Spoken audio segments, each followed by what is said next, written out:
All right, guys, I'm back here in the kitchen, getting ready to cook some things for you tonight. Grace is not here, so if this is a little more of a boring episode than normal, it's because she's the exciting one and not me. We're filming this video the day before New Year's Eve, so I'm getting ready to make a dish that I've made before for Super Bowl parties, for Christmas, for New Year's. It's a crowd favorite for sure, and I think that you'll be surprised at just how easy it is to make your very own pretzel-wrapped pigs in a blanket and beer cheese sauce.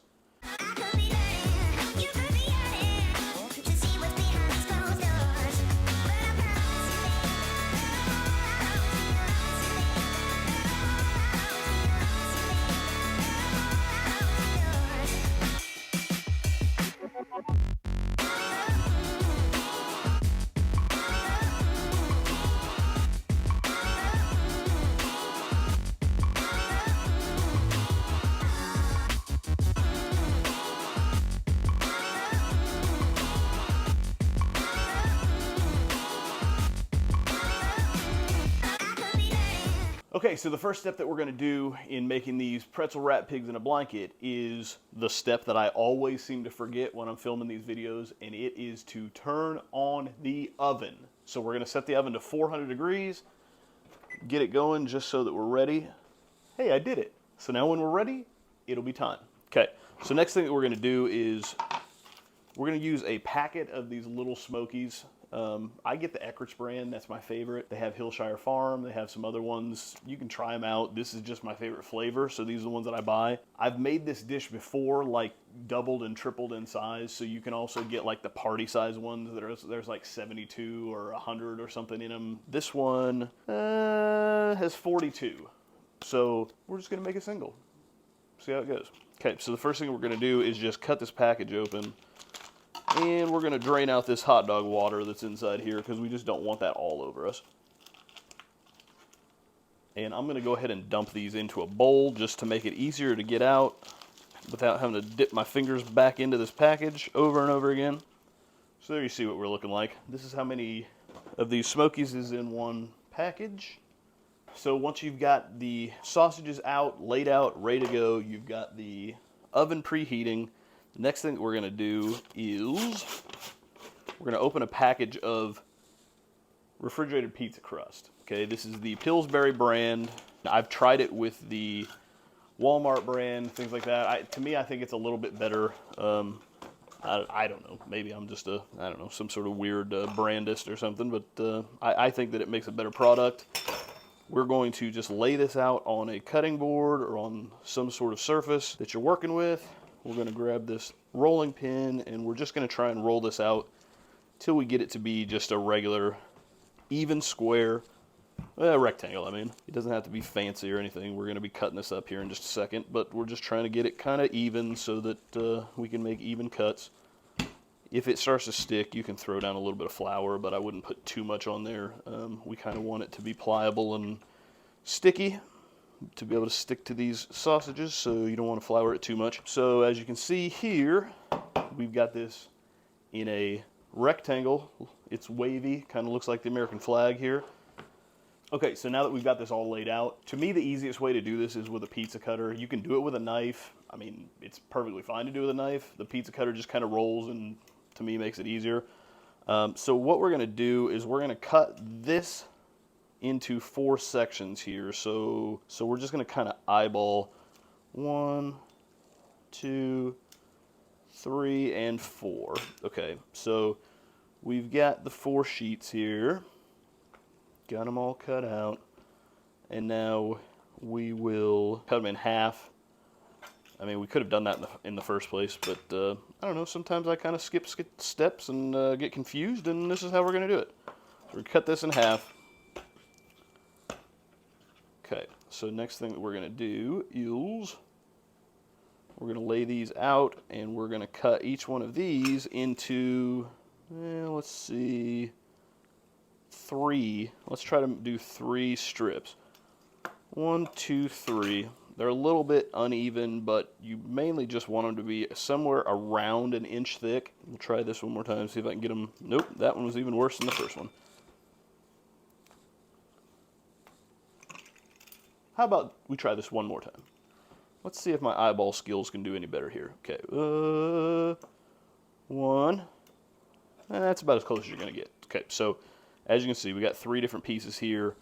We're going to fast forward a little bit. I'm going to cut the rest of these up, and then I'm going to show you what the next thing to do is. But before I do that, the next step that we're going to be doing after we get all these wrapped is that we're going to be boiling these, pre-boiling them before we put them in the oven. I'm going to show you the step that turns these from just your basic pizza dogs into pretzel dogs.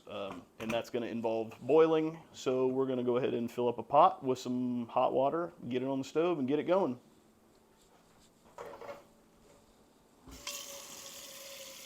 So now you can see we've got all of those pieces of pizza dough cut up into the strips. All we're going to do now is just take one of these sausages. We're going to roll it around in here, wrap it, roll it, drop it down, get ready for the next step. This is super easy to do. You're just going to take the dough, stick it on here, give it a roll it up like a little ball. Looks like kind of like a little bobber on a fishing pole. So let's fast forward a little bit here, get these done, and then we'll show you what the next step's going to be. All right, so we've got all of these wrapped up. Truth be told, if you're going to cut the fourths and then the thirds, you're not going to have quite enough pizza dough to do all of the Smokies that are in the package. I should have done them in fourths instead of in thirds because I ended up with 25 wrapped wieners here. There's still 14 more of them left in the package. I'm not a good mathematician, but if you make some of these a little smaller, as you can see, my skills are not the greatest. We've got some of these that are a little fatter, some are a little skinnier. They're all going to taste great. That's the only thing that really matters, but we can use these for grape jelly and chili sauce. Delicious. Or just eat them on your own, I don't care. The oven is ready. We're just waiting on the pot to finish boiling. As soon as the pot gets finished boiling, we're going to move over there and we're going to show you what it looks like the next step. Let's get it. Hey, like this video. You know you do. Make sure to subscribe if you don't already. Give us a little comment.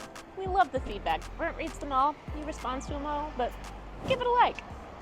So we've got the water boiling. As you can see, the next step is the step that's going to turn these from regular old ordinary pigs in a blanket into the pretzel pigs in a blanket. So we're going to use some baking soda here. We're going to need a 1/3 cup of baking soda. This is going to bubble up on you as soon as you put it in the pan, so don't be scared. It's not going to go anywhere. You just want to get that about the 1/3 cup there, roughly. Doesn't have to be exact.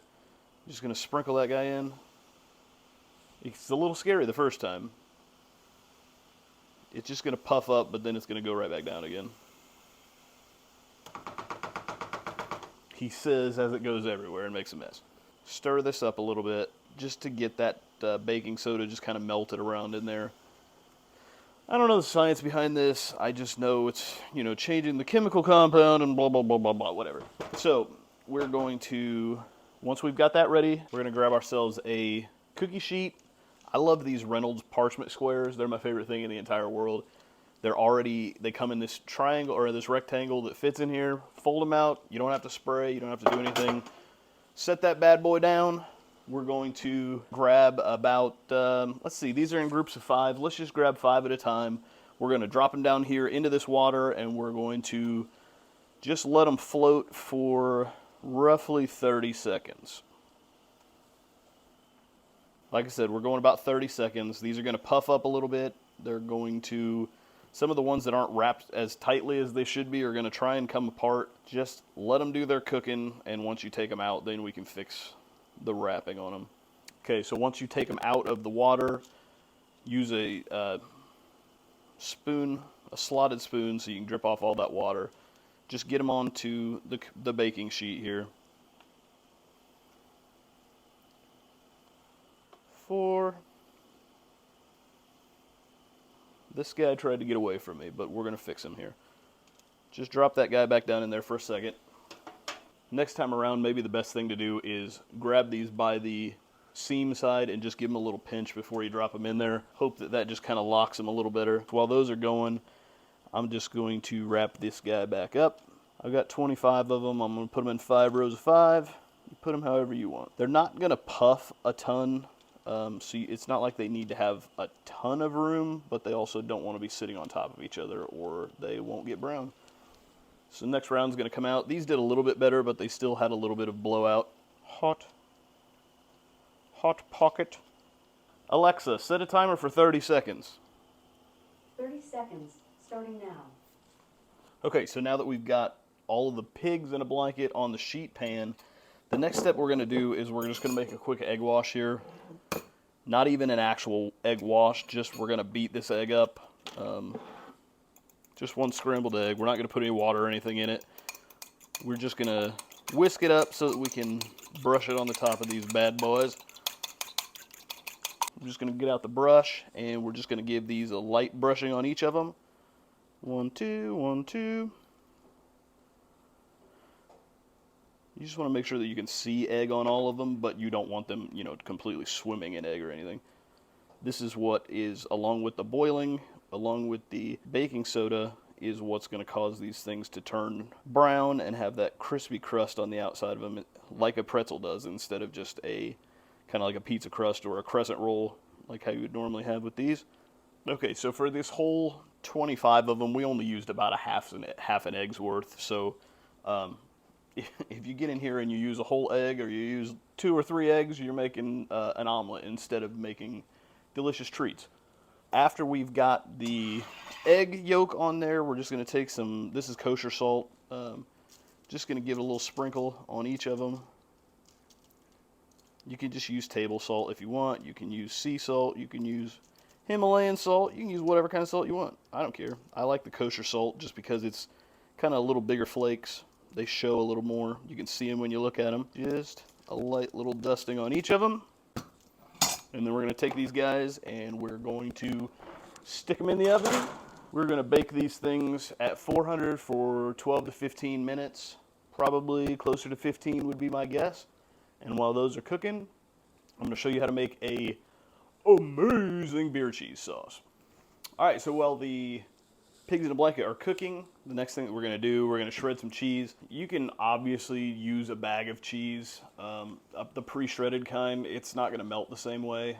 If you have time and you have the ability, I would always recommend shredding your own cheese. You can throw it in the food processor if you want. I just use the box shredder.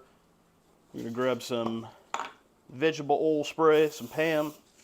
If you're going to do it this way, make sure that you spray this down so that the cheese comes off a lot easier. It's also easier if the cheese is colder. It doesn't really gum up and cause as many problems. We are going to use extra sharp cheddar here. I need about 3 cups of that. This will be about 4 cups worth, so we'll have a little bit left over. Put it in a Ziploc. We'll use it another time. So we are going to take this guy and just get him shredded. So here's the reveal time. Oh, yep, look at all that cheese. Beautiful. Get that stuff out from the inside. As you can see, since we sprayed it down, not a whole lot got stuck on there. Set this stuff aside for a minute, and we'll move on to creating a roux and a cheese sauce, and it's going to be amazing. So now that we've got our cheese shredded, the first thing we're going to do now in the pan is we're going to make a roux. Now, I'm guessing most people know what a roux is. That's equal parts fat and flour, which we're going to use butter, unsalted. You get that mixed into a paste, let it cook a little bit, cook out the rawness of the flour, and then we're going to put some milk. You can also use chicken stock, any liquid you can put into there, really, and once it heats up, it's going to thicken. Okay, so I guess technically you make the roux, you put the milk in it, and cheese. We're making a Mornay sauce. You put chicken broth, I think it's a velouté maybe, or something like that. I took a bunch of culinary classes in college. I can't remember. I mean, nobody's testing me on this stuff anymore. So, next thing we're going to do, we are going to use 3 tablespoons of unsalted butter. We're going to just put him at about a 3 for now. We'll start it at 4. So there are 4 tablespoons left in this stick that I've got here, so I'm just going to separate that out. Toss those guys in here. We'll use this last one another time. This butter's melting in here. We're going to just let it get hot. We're going to kind of swish it around till it gets melted. And once it's melted, we're going to put the flour in, then we get moving. We're going to use, like I said before, equal parts flour and fat. So we've got 3 tablespoons of fat in the pan. So once this gets completely melted, or at least a little bit closer than it is right now, I don't know if you can see this or not, it's melting down. We definitely don't want to cook it too long that it boils or that it browns. We don't want brown butter in this. Brown butter's delicious, but it's a very slippery slope to burned. And once the butter's burned, then you're kind of just out of luck. So that's almost done. We're going to measure out 3 tablespoons of flour, and we're going to whisk this stuff together. Let me kind of show you what it's looking like here. You're going to whisk it creamy, get all the lumps out. Just trying to get it all together. The longer you cook a roux, the darker it gets and the richer in flavor it gets. We're just going for a basic blonde roux right now, which all that is you're just cooking it long enough to cook out the rawness of the flour, but you're not really looking to get any real color. Like if you're making a gumbo or something like that, you're going to go all the way to like a sand roux, a brick roux, a red roux, whatever they call it. Those take a long time. They have way deeper flavor, but they're also kind of burny tasting. So we've got that stuff done. It's ready to roll. We are going to measure out a cup of milk. Normal recipe for this calls for whole milk. We only have 1% right now, and I'm not going to the store just for whole milk. So we're going to do it like this. It may just not quite have the same fatty creaminess that the whole milk would, but it's not going to be like you were using skim milk or anything. It's not going to be too far off. Put that milk in there. We're going to give this guy a stir. Get the milk and the roux all mixed together so that you can't see any separation between the two of them. It's going to start to thicken up on us a little bit. We want to make sure that we're really continuously stirring it. Actually, almost forgot. How silly of me. I was thinking that it was looking a little bit thick, so we're going to pour, the recipe says a half cup of beer in here. I'm going to put a little bit more than that. I'm using this Founders All Day IPA. I hate IPA to drink, but I feel like when you put it into a sauce like this, you could use Bud Light or, something like that, but it's just not going to really give it a whole ton of beer flavor. Now granted, if you didn't want to make this into a beer sauce, you don't have to. You can just make a cheese sauce without the beer. Once you cook it in here, it cooks out the alcohol, so you don't have to worry about that. It cooks out a lot of the flavor. You really, it's not like you're sitting down and drinking an IPA when you make this cheese sauce. It just kind of gives it an interesting florally taste, I guess. Like I said, I hate IPAs to drink, but I like them in this sauce, so give it a try. So I'm not sure if you can really tell anything by looking at this, but we're getting thicker, we're getting creamier. You don't really want this to boil. You just kind of want it to get to a simmer, to all mix together. The original recipe says to do this for 5 to 7 minutes. I may have the heat up a little bit higher than I should because it's going to be definitely stiff enough before we get to that mark. But let's say we just bring it just to the smallest little boil. Once you start seeing some bubbles, not the beer bubbles, but actual heat bubbles, then we know that we're good to go. You can tell by just feeling it, by looking at it, by looking at the consistency of it when you do this sort of thing that we're good and thick. If you put a spoon in there, the back of the spoon, it doesn't run all off, that means that we're good to go. So we're just barely getting some bubbles in there. It's just starting to go. It kind of looks like frothy yeast dough right now. So we're going to turn the heat all the way down to low. Next thing we're going to do is we're going to add some Worcestershire. Let's see, I got to look at my thing here because like I said, I normally don't measure anything, I just do it. The recipe says 1 tablespoon of Worcestershire.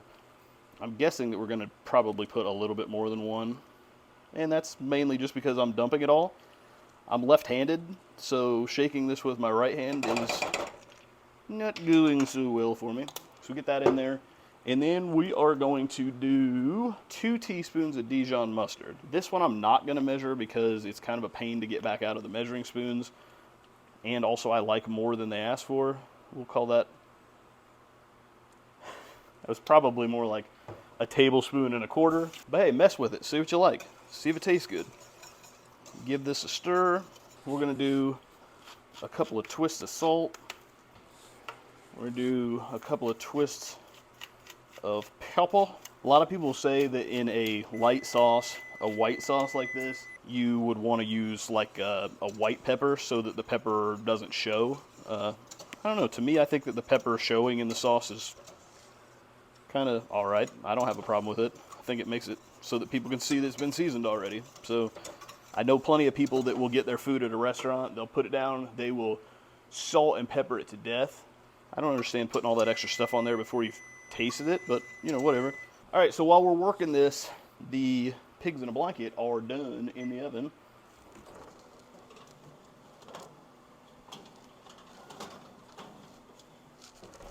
Correction, while we're working this, the pigs in a blanket are almost done in the oven. Let's set this for 2 more minutes. I just turned the pan around so they could get a little bit of color on the other side. A couple more steps and we are donezo.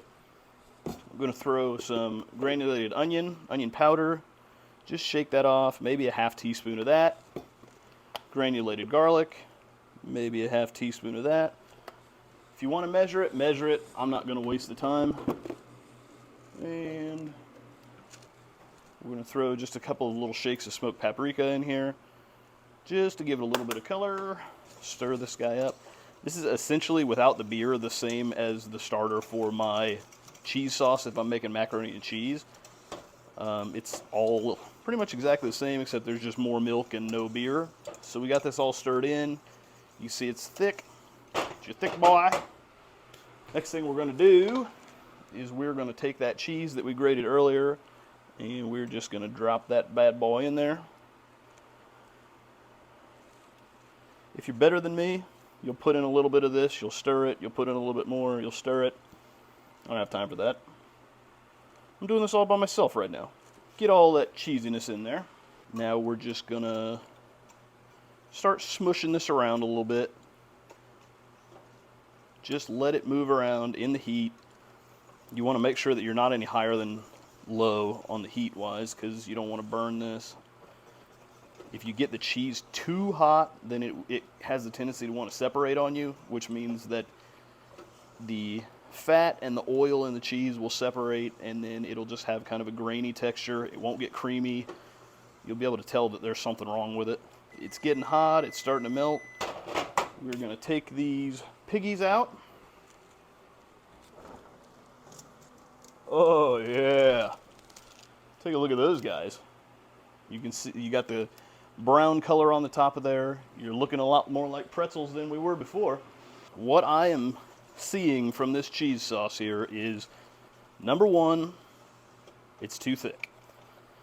I used more cheese than probably what I needed to in this. So in order to thin this out a little bit, we're going to just put, I don't know, maybe a quarter cup of milk in here. You want to be gentle, because the milk's not going to want to mix right in immediately. It's going to want to fly out of the pan. Just don't be too excited. Always want to give things a taste when you're cooking them, just so you know what needs to be added. I'll tell you what needs to be added is some heat. It's not nearly hot enough. I am going to add just let's add a little bit more beer in there. There's a beer flavor to it for sure. It could use a little bit more. A couple more dashes of Worcestershire. Another squirtle of Dijon. Like I said, you taste this, you see what you like about it. When you're making these cheese sauces, you're making anything at home, it's all about tasting it. If it tastes good to you, then it's good. If it doesn't, if you hate it, don't blame me. I didn't make this thing up. In all honesty, if you don't like this, there might be something wrong with you. Okay, now we're getting the creaminess that we're looking for, but it's not so thick that it's wall spackle. Oh yeah. Oh yeah, babe. turn this bad boy off. Next time I see you, we're going to be at the front table. We're going to taste this stuff. All right, guys, as promised, it's time to give this stuff a taste.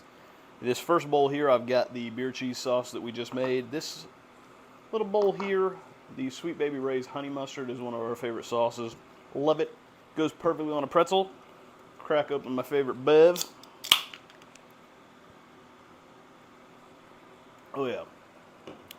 Don't these look amazing?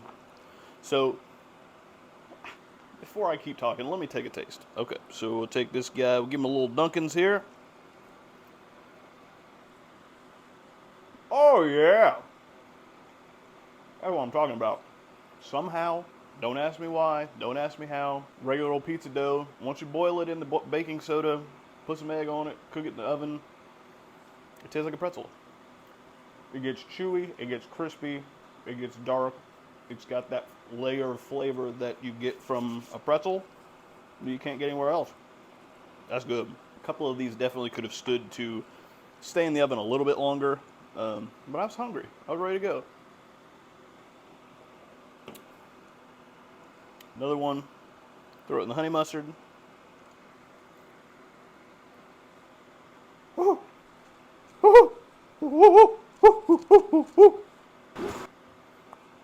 That made the dog bark. She doesn't know what to do with my craziness. Obviously, these weenies are best eaten right out of the oven. As soon as they're done, eat them. Number one, best way to do it, cook them, eat them. Throw them on a plate, give them to the people, make them happy. If you need to, I honestly don't know. I think probably the best bet would be, if you needed to make them ahead of time, would be to roll them and then leave them in the refrigerator until the day of that you're going to cook them. They do fairly well if you cook them, throw them in a crock pot, just leave the crock pot on, keep warm. You can keep those most of the day. They will, at the end of the day, get a little bit of sogginess. They won't be as crispy and as good as they were to start with, but they're perfectly good still. Give these a try. I'm having a good time with this. Even though smiling is not always my number one thing. I watch a lot of people on YouTube and they are constantly smiling. And that just isn't, that's not me. So don't take my lack of smiling as my lack of enjoying myself. I'm having a blast here. I hope you guys are too. If you want to keep seeing me do this stuff, let me know. Keep watching the videos. Keep subscribing. We are so close to the 1,000 subscriber mark. We are almost to 900 now. So if you would have talked to us 6-8 months ago about if we were ever going to get to 1,000, we would have probably told you no, but now we're getting close. 1,000 isn't going to change anything. It just means that we're a little bit more legit by that point. It's kind of how YouTube gauges whether people want to watch something or not. When you get enough subscribers, then they start thinking that you're something special, I guess. I don't know. So keep watching, keep commenting, keep liking, keep telling us what you want to see. If you want me to just shut up and close this thing out, tell me so. Grace will be back in the next video. I'm going to keep doing these kind of videos, but we're also making some plans to start doing some traveling, start doing some videos back at restaurants again like we normally do. So check us out.